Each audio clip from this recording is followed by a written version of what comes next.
নমস্কার বন্ধুরা, কৃষ্ণকথা চ্যানেলে আপনাদের স্বাগত। আজ সমাজে নারী নিরাপত্তা, স্বাধীনতা নিয়ে প্রশ্ন উঠেছে। সত্যিই কি আজ নারী সুরক্ষিত, স্বাধীন? আজ সেই কঠিন সময়ের মধ্যেই বেজে উঠেছে নারী শক্তির দেবী দুর্গার আগমনী ধ্বনি। আগামী 2রা অক্টোবর পিতৃপক্ষের শেষ হয়ে দেবীপক্ষের শুরু। 9ই অক্টোবর থেকে 12ই অক্টোবর বাঙালির শ্রেষ্ঠ উৎসব দুর্গাপূজা।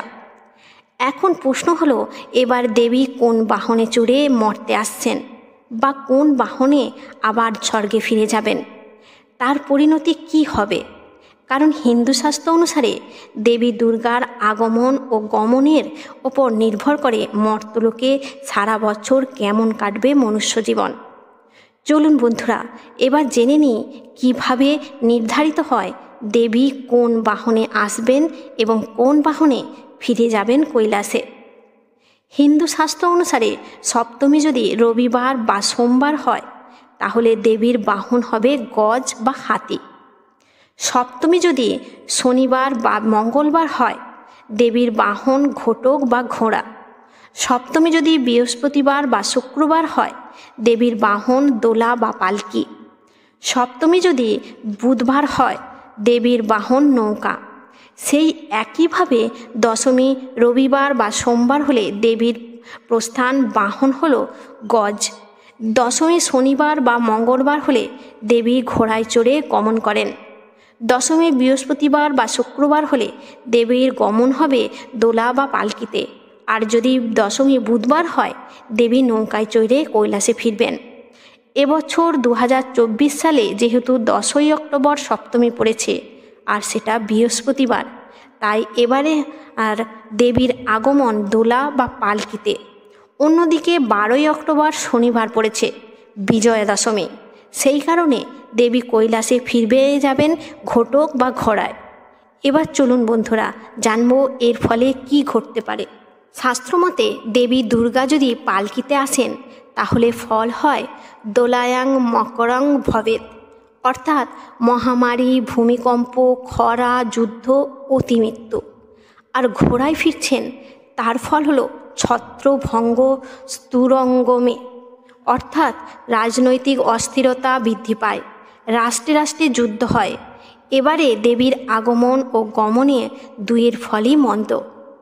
চলুন বন্ধুরা, এবার জেনে নিই পিতৃপক্ষের সময় কি কাজ আমাদের করা উচিত নয়। পিতৃপক্ষের সময় ভুল করেও করবেন না এই কাজগুলি, নচেৎ সর্বনাশ কেউ ঠেকাতে পারবে না। আশ্বিন মাসের কৃষ্ণপক্ষকে পিতৃপক্ষ বলা হয়। এটা 15 থেকে 16 দিন স্থায়ী হয়। এই সময়ে পরিবারের পক্ষ থেকে মৃত পূর্বপুরুষদের নৈবেদ্য দেওয়া হয়। এটা বিশ্বাস করা হয় যে পিতৃপক্ষের দিনগুলিকে পূর্বপুরুষরা পৃথিবীতে আসেন এবং তাদের পরিবারের সদস্যদের সঙ্গে দেখা করেন।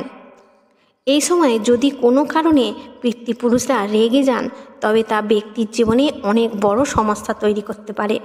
এবছর 17ই সেপ্টেম্বর পূর্ণিমা তিথি থেকে শুরু হচ্ছে পিতৃপক্ষ আর শেষ হবে 2রা অক্টোবর।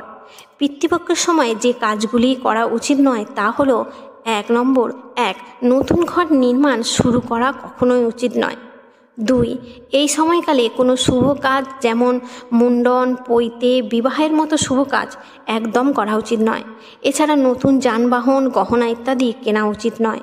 2, মাংস ও অ্যালকোহল সেবন করা কখনোই উচিত নয়, কারণ বলা হয় এই সময় বাড়িতে মৃত পূর্বপুরুষদের অবস্থান থাকে, তাই তারা এই সব দেখলে রুষ্ট হন। তার ফলে পরিবারকে অনেক সমস্যার সম্মুখীন হতে হয়। এছাড়া পিতৃপক্ষের সময় কিছু খাদ্যদ্রব্য রয়েছে যা খাওয়া একদম উচিত নয়, যেমন ছোলা, লবণ, শসা, সরিষা, কুমড়া ইত্যাদি। 4, ভুল করেও রাতে তর্পণ বা শ্রাদ্ধ করা উচিত নয়। আশা করি ভিডিওটি আপনাদের ভালো লাগবে।